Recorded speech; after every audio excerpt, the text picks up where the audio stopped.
같이 뒤에서 민수기 22장 네. 어 이렇게 네. 여기 저희가 같이 들을 수 있도록 네, 켜 주시면 좋겠습니다. 제 22장. 이스라엘 자손이 또 길을 떠나 모압 평지에 진을 쳤으니 요단 건너편 곧 여리고 맞은 편이더라. 십볼의 아들 발락이 이스라엘이 아모리인에게 행한 모든 일을 보았으므로 모압이 심히 두려워하였으니 이스라엘 백성이 많음으로 말미암아 모압이 이스라엘 자손 때문에 번민하더라. 미디안 장로들에게 이르되 이제 이 무리가 소가 밭의 풀을 뜯어먹음 같이 우리 사방에 있는 것을 다 뜯어먹으리로다. 그때에 십볼의 아들 발락이 모압 왕이었더라.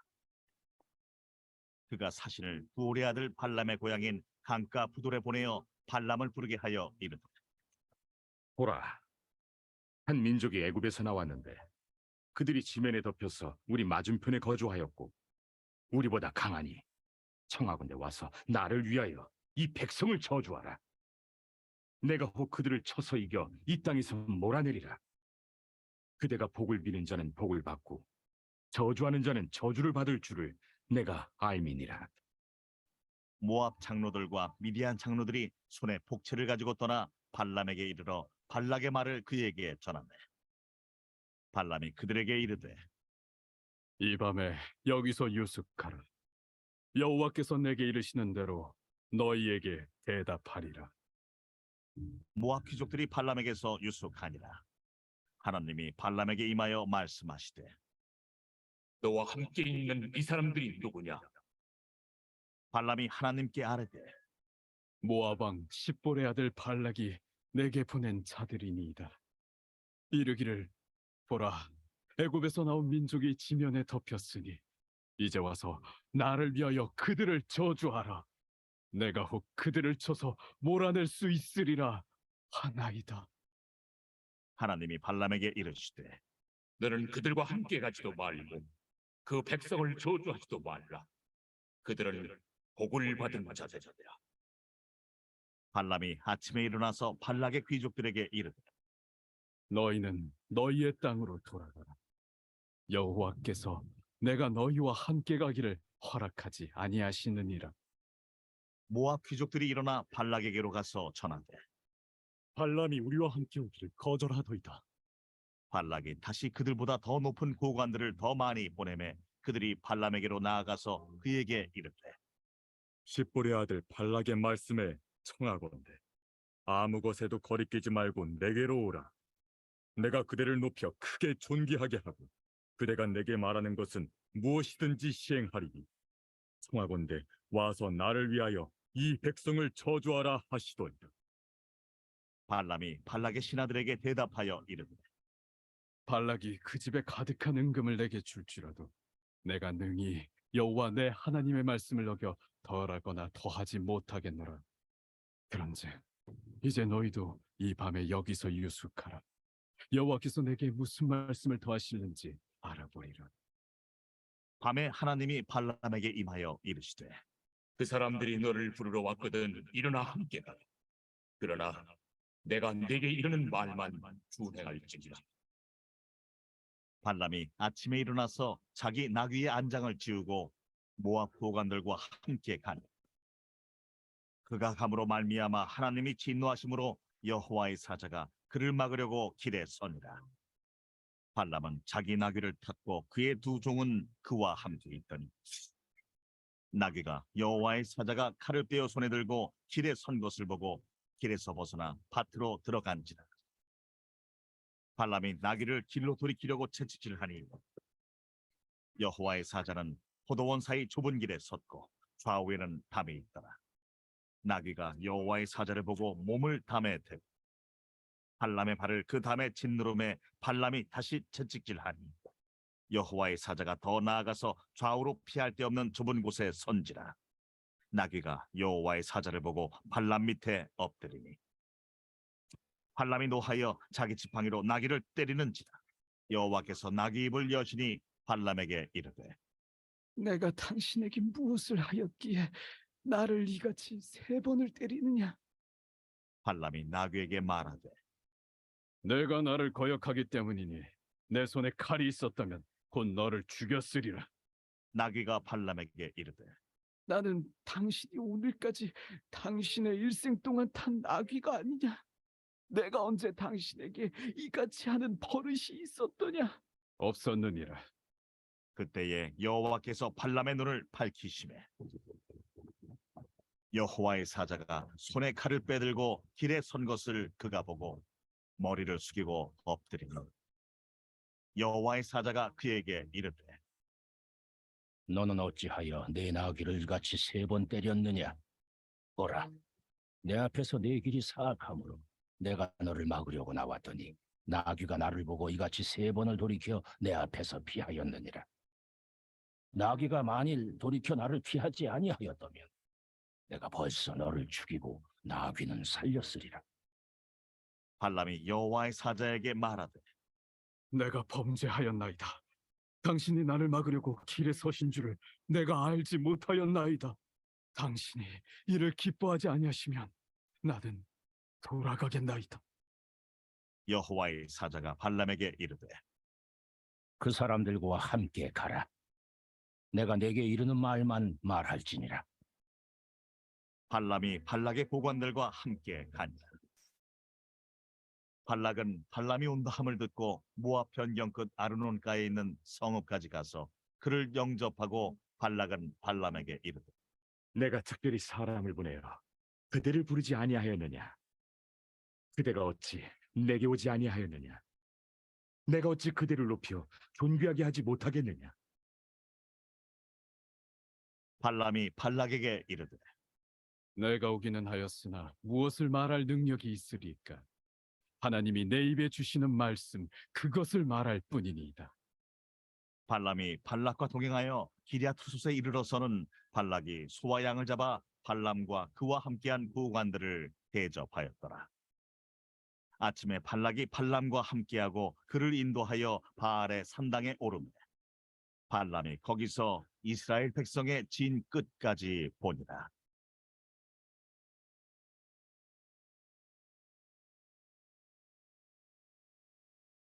맞고요. 네, 이제 베드로후서 2장 15절을 제가 읽도록 하겠습니다. 그들이 바른 길을 떠나 미혹되어 부올의 아들 발람의 길을 따르는도다. 다시요. 그들이 바른 길을 떠나 미혹되어 부올의 아들 발람의 길을 따르는도다. 그는 불의의 삭슬 사랑하다가 자기의 불법으로 말미암아 책망을 받되 말하지 못하는 나귀가 사람의 소리로 말하여 이 선지자의 미친 행동을 저지하였느니라. 아멘. 예, 드라마 바이블로는 발람이 굉장히 하나님의 말씀을 잘 듣는 것처럼 나오죠. 실상은 뭐냐면요, 신약에서 얘기했던 것처럼요, 미친 사람이었어요. 발람이 왜 미친 사람이었냐면요, 오락가락해요. 말씀을 들었다가 자기 생각을 따랐다가 돈을 따라갔다가 기다려봐 해놓고 하나님 뻔히 아니라고 할 줄 알면서 기도하러 들어가요. 그리고 나와서 아니나 다를까 가지 말랜다. 네, 그러고 있습니다. 이에 성경은 미친 짓이라고 하는 거예요. 오락가락하는 거. 이게 나귀를 통해서 또 하시는 말씀이 있었죠. 굉장히 풍자적인 표현이에요. 짐승도 말귀를 알아듣는데 알아듣지 못하는 사람. 네. 어쨌든 말씀 가운데 이 발람은 무엇을 부탁을 받죠? 오늘 민수기 22장 보니까 발락 왕한테 저주를 부탁을 받습니다. 예, 왜 저주를 부탁받았을까요? 이스라엘 백성이 크고 강하니까 제발 와서 발락을 위해, 모압을 위해서 저 이스라엘 민족들에게 저주를 퍼부어달라고 사주를 합니다. 당신이 축복하는 사람들은 복을 받고 당신이 저주하는 사람들은 저주를 받는다는 것을 내가 익히 들어서 잘 알고 있다라고 발락이 발람을 신뢰를 하죠. 자, 근데 이 이야기의 결말은 이스라엘에게 저주가 내려지는 것이 아니라 23장, 24장 보시면요, 축복으로 결말이 맺어집니다. 바로 하나님의 진심이 상당히 이상한 방식으로 발람을 통해, 이 미친 선지자를 통해 하나님의 진심이 드러나는 게 오늘 메시지입니다. 오늘 설교 중간에 제가 비중 있게 다루는 것이 두 가지가 있어요. 첫 번째는 이 미친 짓이 무엇인지, 이 발람의 교훈이, 이 거짓 가르침이 무엇이었는지, 또 두 번째 하나님의 진심은 무엇이었는지, 여러분 이 두 가지를 꼭 기억하셨으면 좋겠습니다. 자, 1절부터 좀 볼게요. 이스라엘 자손이 길을 떠나서 이제 모압 평원에 진을 쳤는데요. 거기는 요단강, 여리고 건너편 지역, 그러니까 요단강이 있으면은, 여러분들 보시기에 요단강이 있으면 이쪽이 지금 모압 땅이고 이쪽이 가나안 땅이에요. 그래서 지금 건너기 바로 직전입니다. 거의 다 왔어요. 이 강만 건너면 약속의 땅입니다. 그런데 2절 보면요, 발락이, 모압 왕 발락이 이제 이스라엘이 그 아모리 사람들에게 한 일들을 보고 깜짝 놀랍니다. 뭐 아모리 왕 시온하고 막 이스라엘이 싸웠는데 막 대패를 당하는 거예요. 뭐 옥이라는 왕이 있었는데요, 대단한 왕이었는데 지금 말도 안 되게 이스라엘한테 당하는 것을 봅니다. 와, 이제 우리는 죽겠구나. 그래서 이게 지금 내가 나가서 싸워서 되는 문제가 아니구나. 이게 전투력으로는 상대가 안 되겠네. 그래서 다른 힘을 사용하려고 합니다. 무슨 힘을 사용하냐면요, 영적인 힘을 사용하려고 하는 거예요. 저주를 퍼부어 달라고. 자, 발람이라는 선지자를 통해서 이스라엘을 저주하는 거였어요. 그러니까 무기로 서로 전쟁하자는 것이 아니라 영성술로 한번 저들을 미혹시켜서 저주 가운데 좀 거하도록 하는 것이 발락의 계획이었습니다. 자, 이 발락은 우리 어떤 사람으로 봐야 될까요? 발락은 어떤 사람일까요? 언약 백성을, 하나님의 언약 백성을 저주하는 존재로 보시면 좋겠습니다. 우리 식으로 보자면요, 하나님의 백성을 저주하는 어떤 사단의 대표 주자, 누군가를 저주하는 목적으로 또 그가 또 영성 전문가인 이제 발람을 고용하는 거잖아요. 발람이 누구죠? 발람? 우리 말씀 계속 들었었는데요. 발람은요, 당대에 아주 유명한 영성 어떤 스피리추얼 스페셜리스트였어요. 여호와 하나님에 대해서 알고 있었습니다. 영적 세계에 대해서 굉장히 레벨이 있었습니다. 이스라엘 백성만큼, 아니 웬만한 백성보다도 더 하나님을 잘 알고 있었던 것 같아요. 어쩌면 하나님과 소통하는 수준은 대단한 레벨에서 소통하고 있었을 것 같아요. 그런데 이 사람이 지금 발락으로부터 이스라엘의 하나님으로부터 끊어내도록 지금 사주를 받는 거예요. 발람은요, 이걸 알아요. 하나님을 알기 때문에 하나님이 자기가 선택한 이스라엘 백성을 포기할 리가 없다는 것을 압니다. 근데 사주 받고 복채를 챙기려고, 그래서 하루 동안 기도를 하는 거죠. 챙기고 싶어서. 발락이 보낸 사람들한테 잠깐 있어봐. 원래 이분은 자신의 백성을 포기하지 않는 분이신데 잠깐 있어봐. 아는데 10중8구 어떤 결과가 올지 아는데 마치 우리가 하나님의 뜻이 무엇인지 알고 싶어서 순종하는 듯해서 그 하나님께 물어보는 것 같잖아요. 사실은 마치 이런 거죠. 뻔히 답을 아는데 혹시 해서 되나 안 되나 하나님을 시험해보는 그런 자세입니다. 우리 이런 거 있잖아요. 주님, 제가 언약 백성이라는 걸 알겠는데 혹시 주님 오늘 하루만 딱 저 눈 감아주시면 안 될까요? 이런 거 있죠. 여쭈어요. 제가 요 기회만 딱 잡으면 되는데 제가 하나님 앞에서 할 짓은 아니고요. 요 하루만 딱 주님 눈 감아주십시오. 그러면 하나님이 눈 감아주실까요? 하나님은 언약 백성을 절대 눈 감아주시지 않습니다. 하나님, 제가 어느 세월에 이렇게 개미처럼 벌어서 주님께 헌금하나요? 제가 부의 어떤 그 엑셀러레이트 가속 페달을 밟아서 갈 수 있는 적응의 기회입니다. 이거 한 번만 주님 오케이? 주님도 좋고 나도 좋고 한 번만 응답해 주십시오. 이런 기도나 발람이 이스라엘 백성이 하나님의 언약 백성인 걸 아는데 한 번만 살짝 다른 데 보고 계시면 안 될까요? 하는 이 발람의 이런 기도나 크게 다르다? 다르지 않다. 다르지 않다. 다르지 않다. 발람은 알면서 발락이 보낸 사람들한테 하루만 기다려달라고 한 거예요. 속으로 하나님이 뭘 하실지 알아요. 대답하지 않으시길 기대하면서 기도한 거예요. 지금 제가 앞으로 정말 더 열심히 헌금하고 열심히 예배하고 딱 하루만 눈 감아주시면 제가 좀 개인기, 옛날에 잘했던 거 있잖아요. 제가 예수님 만나기 전에 잘했던 그 개인기 한번 딱 하고 오겠습니다. 지금 제가 월급쟁이 생활에서 언제 제가 이 생활 뜨나요? 한번 대박 나고 자 이번에 상승국사 한번 빡 타고 교회 헌금도 두둑히 하고 제가 돈이 좀 있어야 주님도 헌금도 하고 있잖아요. 저 한 번만 한 대 좀 봐주시지 않겠습니까? 이런 거예요. 그래서 전에 쓰던 예수님 만나기 전에 쓰던 방법 그 개인기 한번 부리겠다고. 그래서 주님 저 오늘 하루만 딱 자유시간 주세요. 그런 거예요. 주님도 좋고 나도 좋고 이런 건 대부분 기도해보나 마나 답을 안다. 이건 하나님께 기도하는 게 불순종이고요. 안 하는 게 나아요. 근데 하나님이 누군지 알지만 알라면요 알기만 할 뿐 그분의 뜻, 그분의 공의, 그분의 거룩하심 그닥 중요하지 않아요. 이 사람한테 무엇이 중요합니까? 복채. 세상 왕 발락과 마찬가지로 이 세상에서 누리는 건 내가 누리는 파워, 내가 누리는 돈, 지위, 명성, 자기 이익 이런 거예요. 그런 발람과 발락이 서로 뜻이 딱 맞아서 여호와 하나님이 지키시는 이스라엘을 떼어놓으려고 하는 계획이에요. 그러나 이 계획은 성공합니까? 실패합니까? 실패입니다.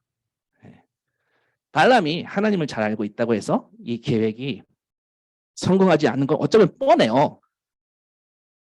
발람이 하나님을 알았다고 해서 잘 되는 게 아닌 것처럼 우리가 교회를 다닌다고 해서 문제가 해결되거나 그런 건 아닙니다. 우리가 살다가 문제에 부딪히면요, 뭐 이런 방법 저런 방법 한번 해결해 보려고 하죠. 어쩔 때는 발락처럼 돈도 좀 써보려고 하고 또 고관들 되고 권력도 이용해서 이렇게 회유도 해보고 합니다. 근데 안 될 때가 있어요. 근데 어떤 아는 기독교인이 우리 교회 목사님이 능력이 종이거든? 그러면서 라이프 미션 교회 와봐. 그러는 거예요. 이거 뻥입니다. 네. 근데 목사님한테 기도 한번 받아봐. 하고 이렇게 제안을 합니다. 이것이 바로 미디안 장로들이 발락에게 했던 말이에요. 목사님을 찾아가서 목사님한테 헌금 봉투도 드리고 교회 다니기로 약속도 하고 그리고 만약에 그걸 보고 진리를 가르치지 않고 복을 빌어달라는 대로 기도해주고 해결해 주려고 하는 게 바로 발람과 같은 목회자입니다. 교회의 발락과 같은 사람들, 미디안 장로 같은 기독교인들, 발람 같은 목회자들이 많다는 게 참 안타까워요. 자, 다시요. 본론으로 돌아가서 저주가 아무리 심해도 그들의 마음은 하나님을 이스라엘 백성으로부터 떼어놓으려고 해도 하나님의 결심은 바꿀 수 없다. 이 부분을 더 보려고 합니다. 2절에서 십볼의 아들 발락이요. 아모리 사람들에게 한 모든 일을 보고 모압이 발락이 두려워하죠. 이스라엘 자손들이 너무나 많아서 번민하고 그들이 그동안 전적들을 보고 고민합니다. 그래서 발람을 이용해서 이겨보려고 사주를 합니다. 자, 이 저주에 이 발람이 응하던 응하지 않던 그러니까 답은요 하나님이 정한 이 저주와 실패와 어떤 해로움의 바운더리가 있어요. 아무리 사단이 하나님의 언약 백성들을 공격하려고 해도요 하나님이 허용한 정한 선을 넘을 수가 없어요. 정확하게 욥의 시험에서도 그랬고 다윗이 당한 시험에서도 그랬고 다니엘이 당한 시험에서도 그랬고요. 하나님이 선을 딱 정해주세요. 그래서 세상의 저주랄지 사단의 고발이랄지 여러 가지 우리들을 향한 안 좋은 그런 해악들이 결코 하나님이 정한 선을 넘을 수 없습니다. 언약 백성을 향한 하나님의 선이 분명히 있어요. 발람은요 이것을 알고 있음에도 불구하고 자기의 예, 자기 유익을 쫓아서 이스라엘을 미혹하고자 합니다. 영적으로 술수를 쓰는 자인데요. 이 발람에게 분명한 한계가 있어요. 자기 하고 싶은 대로 막 저주할 수 있는 게 아니에요. 사단이 그 공격이 막 심각할 것 같지만 하고 싶은 대로 막 공격할 수가 없습니다. 22장 6절에 그들이 나보다 강하다고 해요. 제발 와서 나를 위해서 저 사람들 저주를 퍼부어라 라고 발락왕이 발람한테 하지만 그러면 혹시 내가 그들을 쳐부수고 이 땅에서 수전할 수 있을 것이다. 그리고 네가 저주하는 대로 다 저주받는다는 것을 알고 있다고 하지만 그 이야기는 틀렸어요. 공격할 수 없습니다. 이 발락의 사신들이 발람을 데려가려고 하죠. 그런데 12절에 하나님께서 발람에게 그날 밤 말씀하십니다. 그들과 함께 가지 마라. 이거는요, 저주하고자 하는 의향이 전혀 없으신 하나님을 알고 있음에도 불구하고 하나님은 시험한 발람이에요. 너는 이 백성들에게 저주를 하지 마라. 그들은 복을 받은 자다라고 합니다. 근데 발락이 계속 발람한테 작업을 걸어요. 복채를 더 주고 높은 사람들 더 많이 보내고 이때 발람이 혹합니다. 분명히 하나님이 응답하셨음에도 불구하고 또 들어가서 쓸데없는 기도를 또 합니다. 더 들을 필요도 없는 얘기인데요. 그 자리에서 거절하고 내보냈어야 되는데 하나님은 언약 백성을 자신의 자녀를 포기할 의사가 없으신데요. 하나마나한 이야기를 계속 듣고 있어요. 발람이. 이 사람이 들을 때 중립적으로 듣는 것 같으세요? 진짜 나는 하나님이 하시는 대로 가라 하면 가고 서라면 서고 굉장히 중립적으로 순종적으로 그렇게 보이시나요? 아니면 자기가 좋아하는 것, 자기의 유익이 있는 쪽으로 치우쳤나요? 자, 발람이 즉각적인 거절을 하지 않고 있어요. 이미 거절을 하지 않고 있어요. 왜요? 발람의 마음에 무엇이 있을까요? 네, 목체예요. 사실 우리 안에 이 발람의 마음이 있어요. 그럼 이따 나오겠지만 이 마음을 갖고 교회 안에 있는 거라면 베드로 후서에 보면 차라리 교회 안에 안 들어온 게 나을 뻔했다. 그런 말을 합니다. 베드로 후서에는. 성경이 그렇게 말해요. 차라리 이 신앙의 길을 예수의 길을 알지 못하는 것이 도리어 그들에게 낫다. 왜요? 네, 교회 오기 전에 예수님 만나기 전에 갖고 있던 생각 그대로 변함없이 전처럼 욕심내고 눈에 보이는 것에 가치를 더 부여하고 겉보기 화려한 것을 쫓고 예수님 만나기 전에 자랑했던 것을 그대로 똑같이 자랑하고 있다면 주님을 만났는데도 불구하고 여전히 주님 만나기 전과 다르지 않다면 차라리 이 신앙의 길을 알지 못하는 것이 도리어 그들에게 낫다. 왜냐? 그게 더 참혹하고 그게 더 저주스러운 결과가 있기 때문에 그렇게 말씀합니다. 신앙의 길로 접어든 후에 다시 예전에 쫓던 세상에 얽매이고 세상에 지게 되면 그 나중 형편이 처음보다 더 심하다. 이게 베드로후서 2장 말씀이에요. 이런 사람들의 특징은요. 자기의 욕심을 쫓아가기 위해서 기도를 수단을 삼습니다. 발람처럼요. 하나님께 기도할 때는 잠깐만 기도해달라고 하죠. 이런 기도 사실 하나마나라 했죠. 하나님이 하나님의 백성을 잠깐 놓아주고 딴 데 보신다? 이런 거는 하나님은 그런 분은 아니세요. 발람도 알고 있었어요. 기도는 뭡니까? 어떻게 하면 주님과 더 깊은 사귐을 누릴 수 있을까지 저한테 자유시간 주세요가 아니에요. 주님의 시선을 더 받고 싶은 그 마음의 기도의 자리에서 하나님께 올려드리는 우리의 마음입니다. 주님의 뜻을 내가 더 분명하게 볼 수 있을까? 그런 마음으로 기도하는 거죠. 발람은요, 지금 주님과 주님 백성 서로 자유시간 갖게 하려고 하는 건데요. 따로따로 이게 먹힐 리가 없죠. 그런데 우겨서 갑니다. 하나님이 허락하신 것처럼 마치 본문에서 표현하는데요. 과연 그럴까요?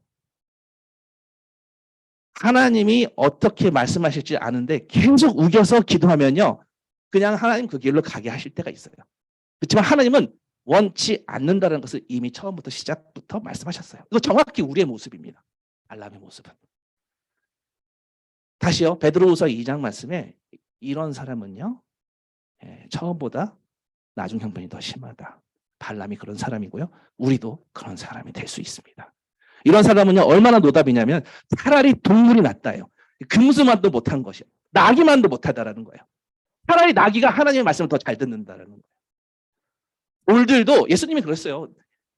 얘가 이스라엘, 지금 주님께서 뭐라고 합니까? 이 돌들로라도 외치게 하실 수 있다라고 그래요. 사람이 말을 안 들으면 나귀도 얘기하고 돌들도 얘기합니다. 네. 근데 온 피조세계에서 사람만 불순종합니다. 네. 나귀가 고집 세고 정말 말 안 듣는 동물의 대명사죠. 나귀를 그렇게 말하곤 합니다. 근데 오늘 민수기에는요, 나귀가 말을 듣고 발람이라는 작자는 나귀도 알아듣는 걸 못 알아들어요. 이거 굉장한 풍자이죠. 아주 풍요적인 기법인데요. 발람을 태우고 가는 나귀를 통해 주시는 말씀이 얼마나 충격적입니까? 나귀도 안 가는 그 사악한 길을 사람들이 간다는 거예요. 발람이 바로 우리의 죄성이에요. 하락의 길로 가고자 하는, 말을 안 들어요. 짐승만도 못하고요. 그냥 자형 상태로 하나님의 은혜가 임하지 않은 사람들은 멸망의 길, 저주의 길로 가게 되어 있다는 거죠. 은혜가 임하지 않았을 때 그가 선택하는 길은 노답이라는 거예요. 하나님이 내버려 두시면 발람과 같습니다. 하나님이 우리의 길을 막지 아니하시면, 그래서 우리가 육체의 욕심을 이루는 길로 가면요, 나기만도 못한 것이에요. 그래서 여러분, 겉보기 아무리 멀쩡해도요, 하나님이 이끌지 않는 사람은요, 성령이 이끌지 않는 사람은요, 수많은 업적을 이뤘다 해도, 역사적으로 뛰어난 평가를 받는다 해도, 획기적인 어떤 발명을 했다 해도 발람의 길이 있을 수 있어요. 다시 말해 육의 삶을 산 것이에요. 죄로 살았습니다. 여러분, 이와 같이 하나님의 음성을 듣고 여호와의 사자의 이 권고를 듣는 자입니까? 아니면 무시하고 가는 나기만도 못한 발람입니까? 우리에게 성경은 정확히 발람이라고 얘기하고 있습니다. 그것이 우리에게 주시는 하나님의 경고예요. 신약에서 발람 선지자 베드로후서 아까 2장 15절 16절 읽어봤었는데요. 그들이 바른 길을 떠나서 미혹되어 부올의 아들 발람의 길을 따르는도다. 그는 불의의 삭을 사랑하다가 자기의 불법으로 말미암아 책망을 받되 말하지 못하는 나귀가 사람의 소리로 말하여 이 선지자의 미친 행동을 저지하였느니라. 베드로후서 2장은요, 그리스도인의 자유라는 이름으로 이상한 자유를 말하는 교회 안에 거짓 교사들에 대한 묘사하거든요. 맥락은 그 거짓 교사들에 대한 맥락인데요. 바로 발람이 대표적인 사람이라는 거예요. 한마디로 기독교 안에 잘못된 가르침에 대한 지적을 하고 계십니다. 잘못된 가르침과 그 가르침에 매혹되어서 따라가는 사람들은 결국 멸망을 경험하게 된다라는 것이 베드로후서 2장의 말씀이에요. 자, 우리가 그리스도인의 자유에 대해서 잘못 이해하는 것을 실수랄지 가벼운 잘못으로 보는 게 아니라 지금 베드로후서 2장은 악랄한 이단으로 보고 있습니다. 당시에 베드로후서 2장이 써졌을 때 그 당시에 신약 시대에 사회적으로 문화적으로 로마의 통치하에 살아가고 있었던 그들의 라이프 스타일은요, 이교도적인 삶의 방식을 배제할 수 없는 그런 분위기였어요. 로마 치하에서는요, 황제의 인준이 바로 비즈니스 라이센스가 됐고요. 그렇기 때문에 황제를 숭배했었어야 됩니다. 그래야 비즈니스도 할 수 있었고 사회생활도 할 수 있고 그랬어요. 길드에 가야 고객도 만날 수 있고 그랬습니다. 근데 그 길드가 다 로마의 황제 숭배하는 신전에 가야지 라이센스를 받을 수 있는 거예요. 로마 통치 지역에서는요,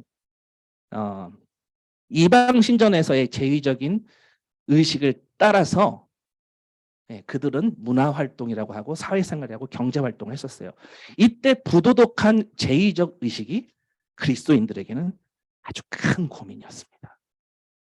이걸 안 하면 사회생활, 문화생활, 경제생활 할 수 없었고, 이것을 하자니 하나님께 범죄하는 것 같고, 어떤 사람은 목에 칼이 들어와도 그 제의적인 의식을 함께 할 수 없다. 그런 부도덕한 의식을 함께 할 수 없다. 그런 문란한 의식을 할 수 없다라는 부류가 있었고요.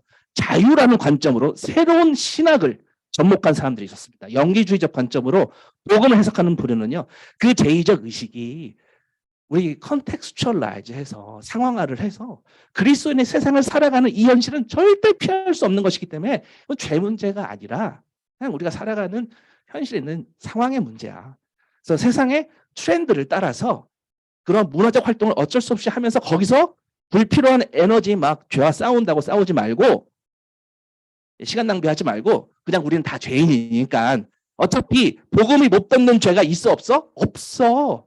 그래서 죄에 집중하지 말고 자유롭게 로마 세상의 그런 문란한 문화에 참여하고 우리 구석구석 스며들어서 거기서 복음의 자유를 붙들자. 그런 사람들이 있었다는 거예요. 발람의 교훈을 따르는 자들.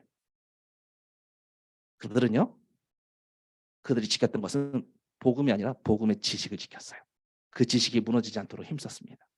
거짓 교사들의 가르침인데요. 그 가르침은요, 세상 문화에, 문란한 세상 문화에 참여하도록 일종의 새 신자들에게 라이센스를 주는 아주 인기 있는 강의였습니다. 우리는 은혜로 그리스도 안에서 우리 삶을 원하는 대로 자유롭게 할 수 있다라고 가르쳤어요.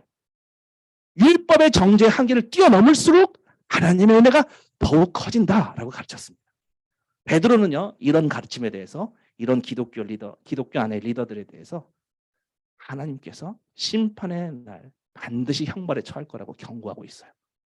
베드로후서 2장의 경고는요, 민수기에 나오는 발람을 지적하면서 굉장히 더 신랄해집니다. 베드로후서 2장 10절 보면은요, 특별히 육체를 따라 더러운 정욕 가운데 생하며 주관하는 일을 멸시하는 자들에게는 형벌할 줄 아시느냐. 이들은 당돌하고, 이 거짓 교사들은요, 발람과 같은 이자들은 당돌하고 자긍하며 떨지 않고 영광 있는 자들을 비방하거니와 더 큰 힘과 능력을 가진 천사들도 주 앞에서 그들을 거슬러 비방하는 고발을 하지 아니하느니라. 한마디로 자기가 천사보다 더 낫다. 뭐 이런 거예요. 그러나 이 사람들은, 이 거짓 교사들은요, 본래 잡혀 죽기 위하여 난 이성 없는 짐승 같아서 그 알지 못하는 것을 비방하고 그들의 멸망 가운데서 멸망을 당하며 불의의 값으로 불의를 당하며 낮에 즐기고 노는 것을 기쁘게 여기는 자들이니, 그러니까 자유라는 이름으로. 자, 긴 얘기 짧게 할게요. 거짓 선생들이, 기독교 안에 있는 거짓된 가르침들이 엄청나게 잘난 척하지만 그 잘난 척이 하늘을 찔러서 모든 권위를 멸시하고 조롱해요. 근데 12절에 짐승 같다고 해요. 나기만도 못한 거예요. 왜요? 자신이 말하는 것에 대해서 완전히 무지해서, 그리고 짐승들처럼 멸망당할 것이어서.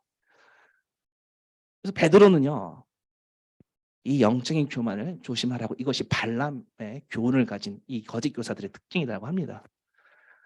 바울은 누구든지 자기가 서 있다고 생각하는 데 넘어지지 않도록 조심하라라는 말씀을 많이 하셨어요. 그렇죠? 13절에 너희와 함께, 베드로후서 2장 13절에 함께 연애할 때 그들의 속임수를 즐기고 놀며. 왜 놀아요? 우리는 자유인이니까. 14절 음심이 가득한 눈을 가지고 범죄하기를 그치지 아니하고, 야 이거 다 해야 돼. 안 그러면 비즈니스 못해. 굳세지 못한 영혼들을 굳세지 못한 영혼들 누구예요? 지금 막 신앙생활한 새신자들. 새신자들을 유혹해서 탐욕에 연단된 마음을 가진 자들이니 저주의 자식이라. 그들이 바른 길을 떠나 미혹되어, 그러니까 새신자들이 미혹돼서 부올의 아들 발람의 길을 따르는도다. 이 거짓 선생들의 이 뻔뻔스러움과 이 새신자들을 고립시키고 악한 문화에, 음란한 문화에 빠지게 하려고 한다는 거예요.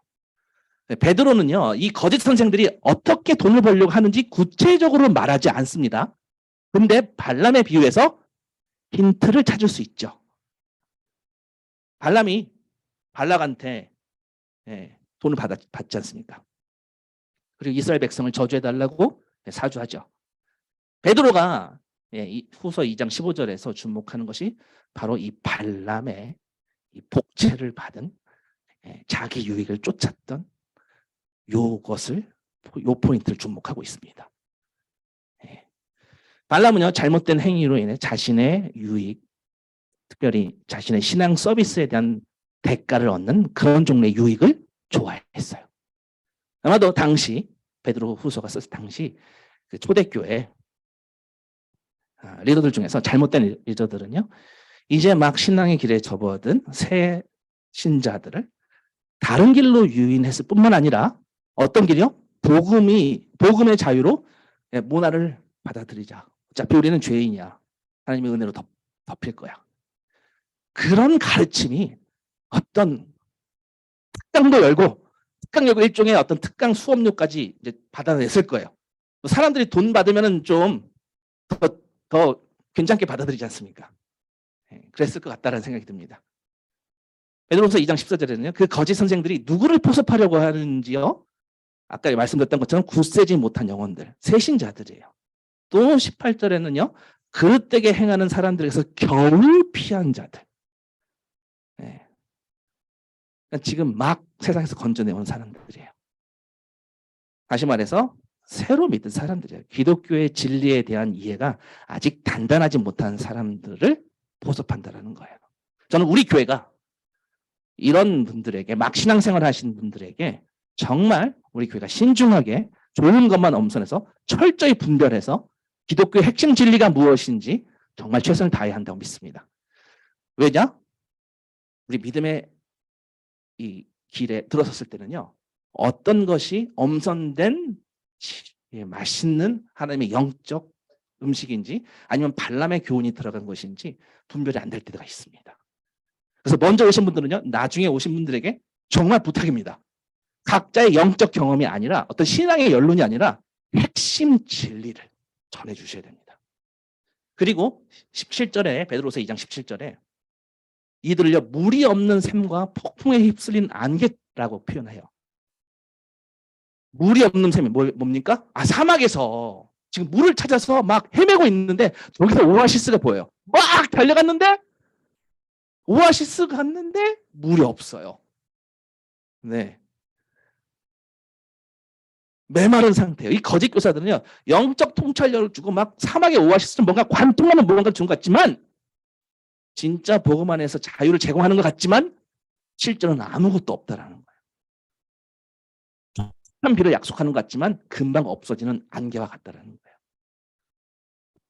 교회에서 정말 생수의 샘과 물이 없는 샘을 분별하는 것은 너무나 중요합니다.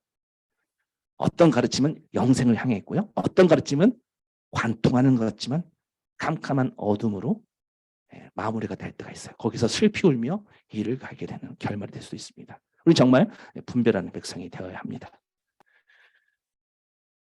18절에 베드로서 2장 18절에 그들이 허탄한 자랑의 말을 통하며 그릇되게 행하는 사람들에게서 겨우 피한 자들을 음란으로서 육체의 정욕주에 유혹하는도다. 그들에게 자유를 준다 하여도 자신들은 멸망의 종들이니 누구든지 신자는 이긴 자의 종이 됩니다.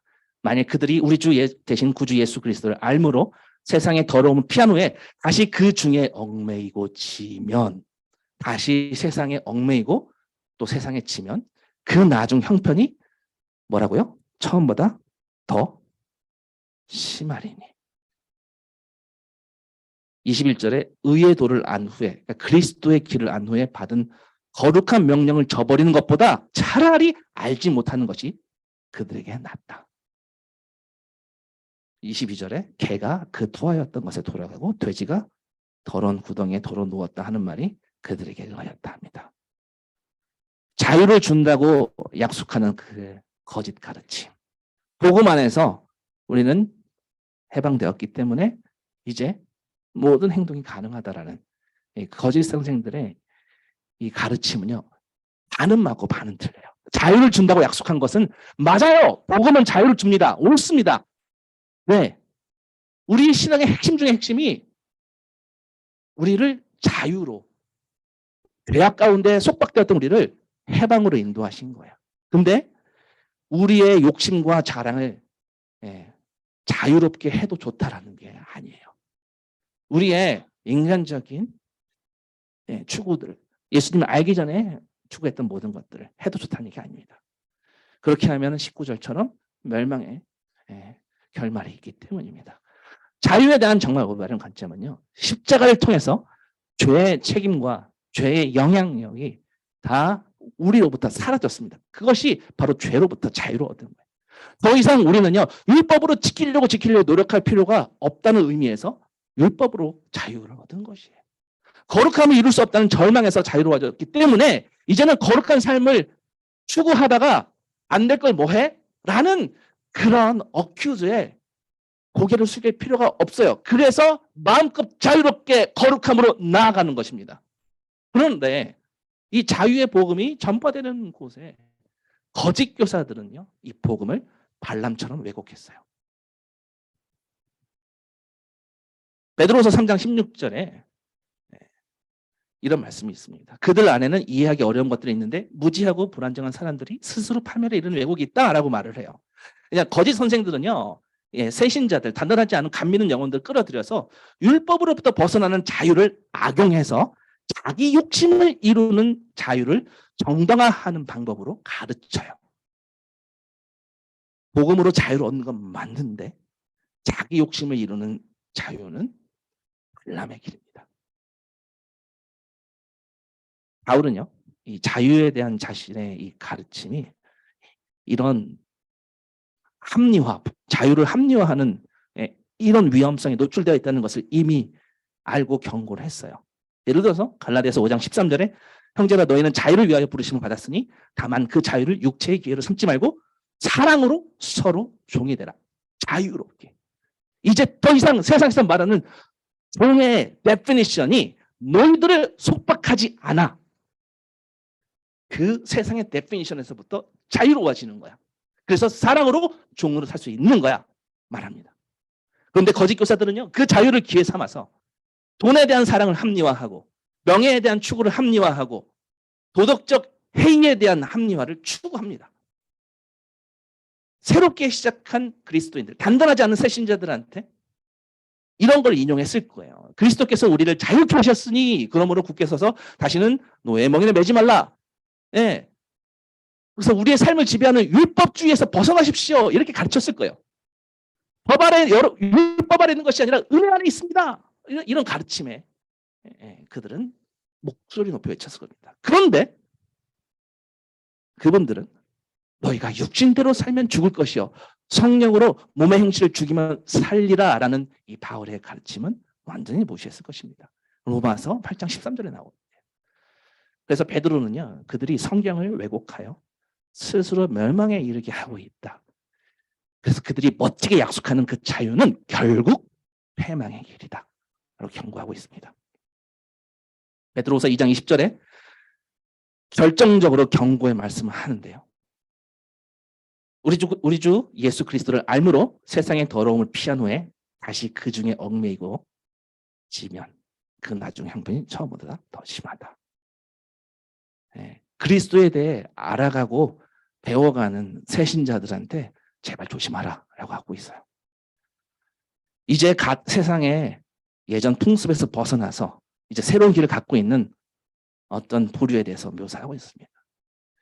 그런 다음에 예수님이 말씀하신 것처럼요, 이 세상에 누가복음에서 씨 뿌리는 비유를 말씀하셨어요. 부귀와 쾌락과 이익 추구로 인해서 어린 새싹이 시들고 열매를 맺지 못한다라는 얘기를 예수님이 하셨기 때문에 베드로도 비슷하게 얘기를 하는 거예요. 가시떨기에 떨어졌다라는 그 말씀 뭡니까? 말씀을 들었는데 믿었는데 이생의 염려와 재물과 향락의 기운이 막혀 온전히 결실하지 못하는 자요.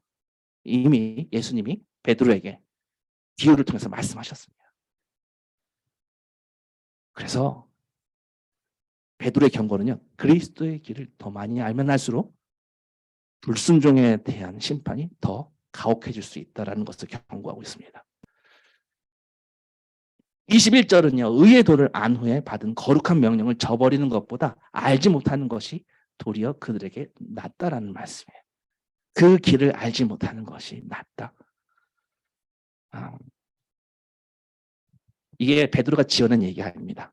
예수님이 마태복음 11장 21절에 화 있을진저 고라시나 화 있을진저 벳세다야 너에게 행한 모든 권능을 두로와 시돈에서 행하였더라면 그들이 벌써 베옷을 입고 제에 앉아 회개하였으리라. 내가 너에게 이르노니 심판날에 두로와 시돈이 너희보다 견디기 쉬우리라. 하나님은요, 하나님께 받은 증거가 많을수록 회개하지 않은 것에 대한 심판은 더욱 가혹해진다는 말씀이에요.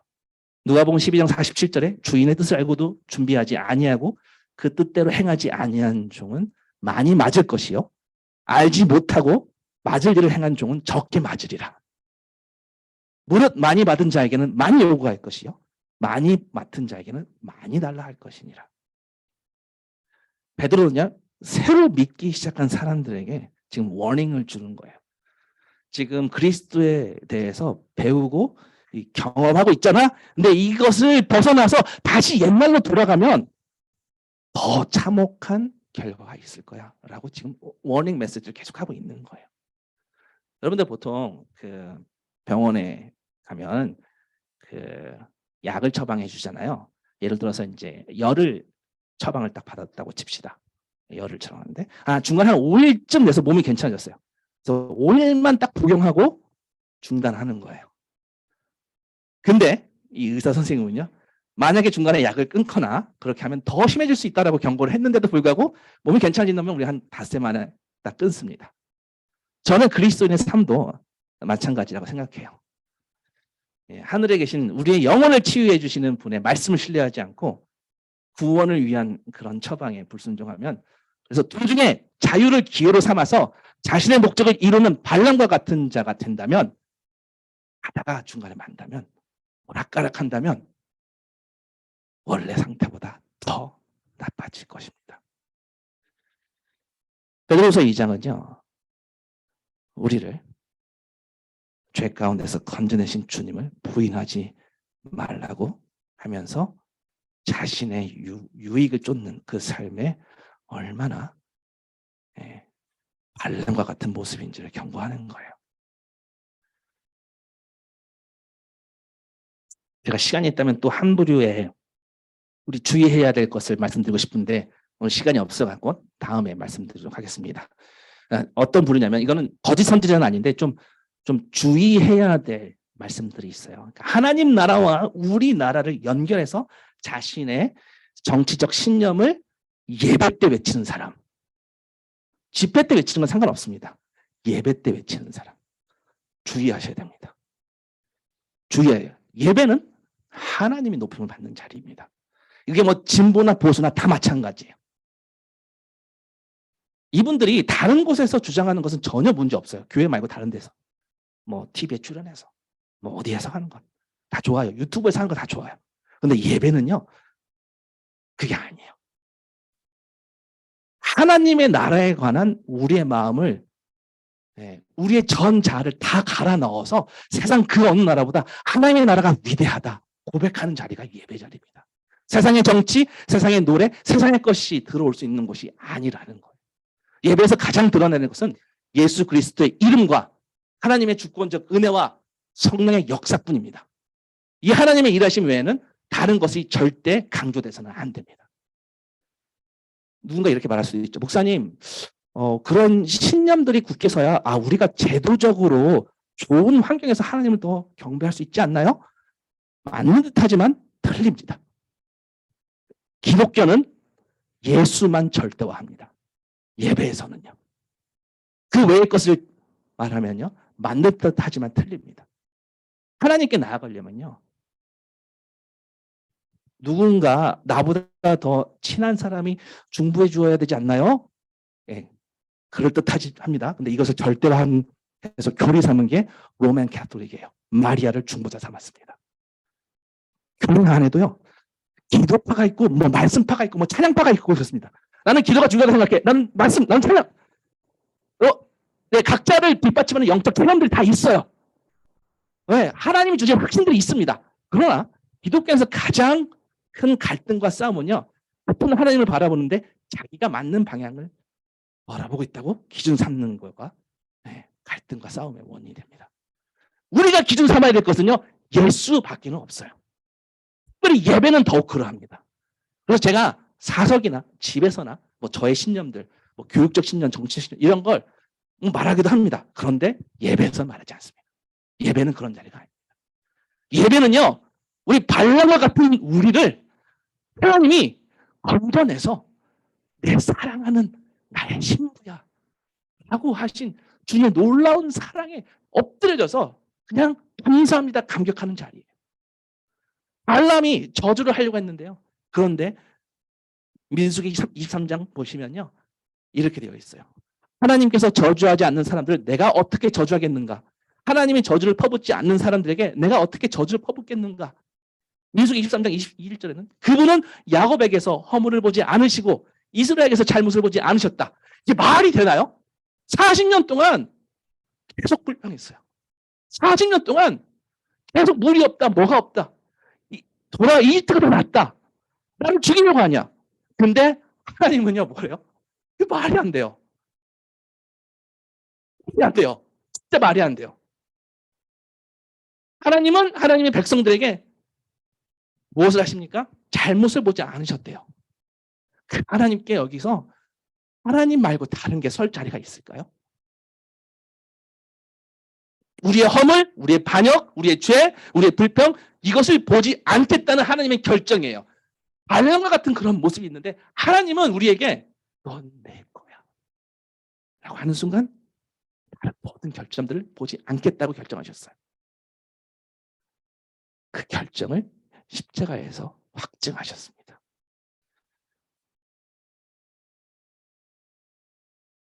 발람은요, 이상한 선지자였지만 하나님의 말씀을 대언했습니다. 한 별이 야곱에서 나온다. 24장 17절에 한 귀가 이스라엘에게서 일어날 것이다. 그가 모압의 이마를 깨트리며 셋의 모든 아들들의 해골을 깨트릴 것이다. 바로 예수 그리스도가 그 별이었어요. 바로 그 별을 보고 쫓아간 동방박사의 이야기가 바로 그 별에 대한 이야기였습니다. 주권자가 야곱에게서 절대 하나님의 백성으로 품으시겠다는 것을 포기하지 않으시겠다는 거예요. 말씀 마칩니다. 예수님을 통해서 예수 안에서 발람과 같은 우리, 왔다 갔다 하는 우리, 미친 우리, 놀랍게 예수 안에서 그 저주가 끊어졌습니다. 할렐루야.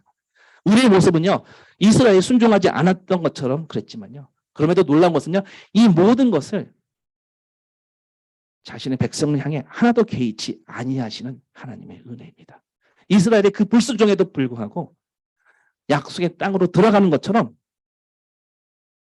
출애굽한 다음에 이스라엘이 40년 동안 그 불순종에도 불구하고 광야에서 환경이 어려울 때마다 불평했었던 그 은혜를 다 까먹었었던 그 무한반복하는 그 어리석은 저주에 굴려 있었던 우리였는데 어떤 은혜가 임했습니까?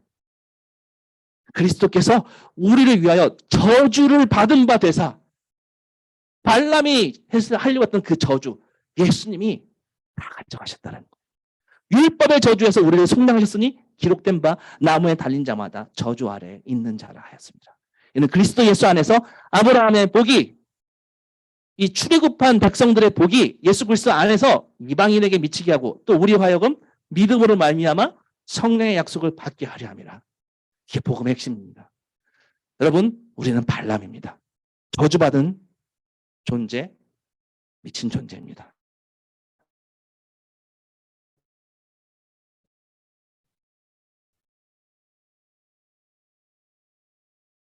그런데 예수님이 대신 저주가 되셨습니다.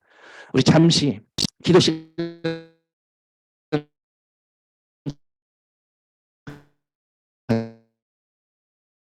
하도록 하겠습니다.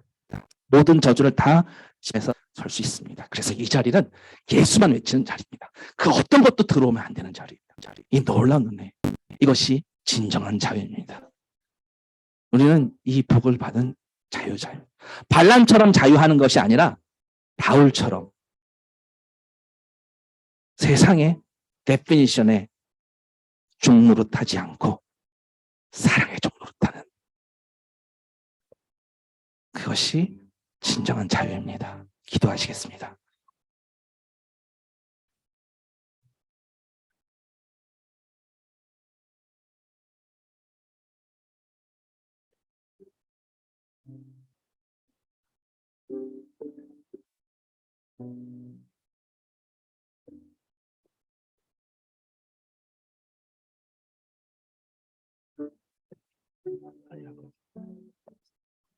주님 알고 있습니다.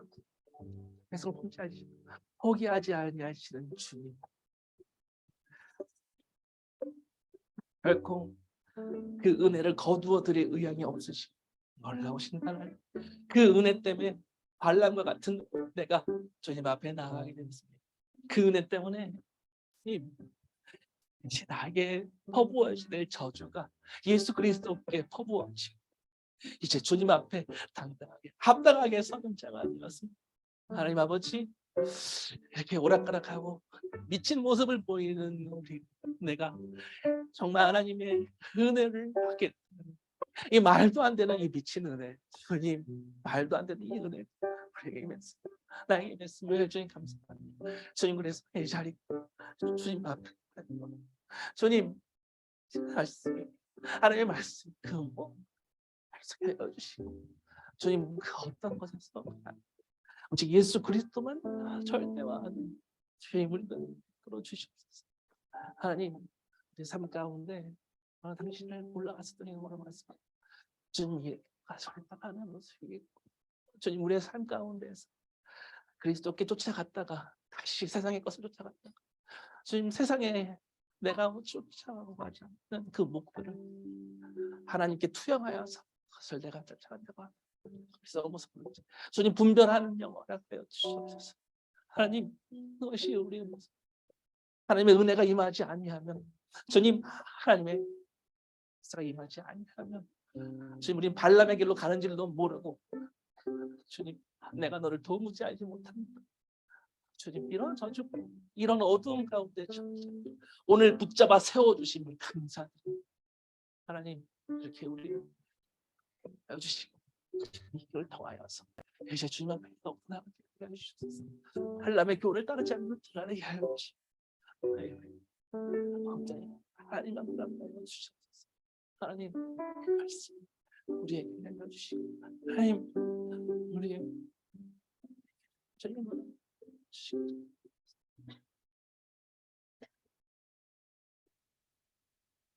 하나님 아버지 감사합니다.